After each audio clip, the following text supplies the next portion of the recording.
नमस्कार सर्वांना, मी साक्षी. ओम साईराम सर्वांना. आता हिवाळ्याचे दिवस सुरू झाले आहेत आणि बाजारात कोथिंबीर पण खूप स्वस्त मिळते. त्यामुळे गरमागरम खमंग आणि खुसखुशीत कुरकुरीत अशी कोथिंबीर वडी तर झालीच पाहिजे. तर मी घेऊन आले आहे तुमच्यासाठी अत्यंत सोप्या पद्धतीने कोथिंबीर वड्या कशा बनवायच्या याची रेसिपी. तर चला मंडळी, लगेच सुरुवात करूया आपल्या रेसिपीला. सर्वप्रथम 1 वाटी गव्हाचे पीठ, 1 वाटी बाजरीचे पीठ, 1 वाटी बेसन पीठ एका परातीमध्ये घ्यायचे आहे आणि व्हिडिओ दाखवल्याप्रमाणे सर्व पिठे एकत्र करून असे मळून घ्यायचे आहे. आपल्या हाताने चोळून असे मळून घ्यायचे आहे व्हिडिओ दाखवल्याप्रमाणे. त्यानंतर चवीनुसार मीठ घालायचे आहे. त्यानंतर हिरव्या मिरच्या आणि लसूणची पेस्ट घालायची आहे. त्यानंतर भरपूर अशी कापून घेतलेली आणि धुवून कापून घेतलेली अशी कोथिंबीर घालायची आहे. भरपूर घालायची आहे.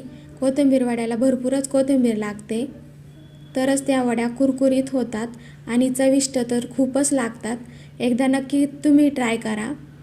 अशा पद्धतीने कोथिंबीर घालून ते पिठे मळून घ्यायचे आहे. पाणी न घालू, आधी न पाणी घालताच मळायचे आहे. त्यानंतर गरज पडली तर थोडे थोडे पाणी घालून असे मळून घ्यायचे आहे. सर्व कोथिंबीर एकत्र झाली पाहिजे पिठामध्ये. त्यानंतर अशा पद्धतीने गोळा मळून घ्यायचा आहे. बघू शकता तुम्ही व्हिडिओमध्ये कशा पद्धतीने गोळा मळला आहे, बघू शकता. त्यानंतर त्याचे असे मुटकुळे तयार करून घ्यायचे आहे अशा पद्धतीने. त्यानंतर एका कढईमध्ये पाणी गरम करायला ठेवले होते मी. 15-20 मिनिटे झाली होती. पाणी गरम झाले की त्यावर पुरणाची चाळण ठेवून त्यावर असे मुटकुळे घालायचे आहे अशा पद्धतीने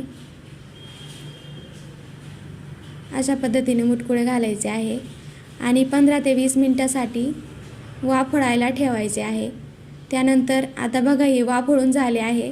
वाफळून झाल्यानंतर थोडे थंड झाल्यावर 5-1 मिनिटं थंड होऊन द्यायचे आणि अशा पद्धतीने चाकूने ते कट करून घ्यायचे. गोल गोल अशा पद्धतीने कट करून घ्यायचे.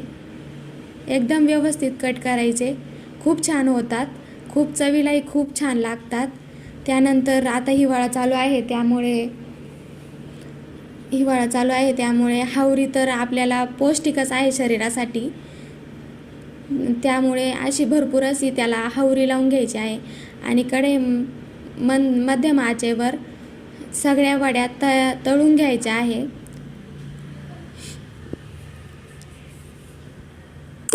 चांगल्या तपकिरी रंग येईपर्यंत मस्त मध्यम आचेवर अशा तळून घ्यायच्या आहे. बघा, तुम्ही बघू शकता. सर्व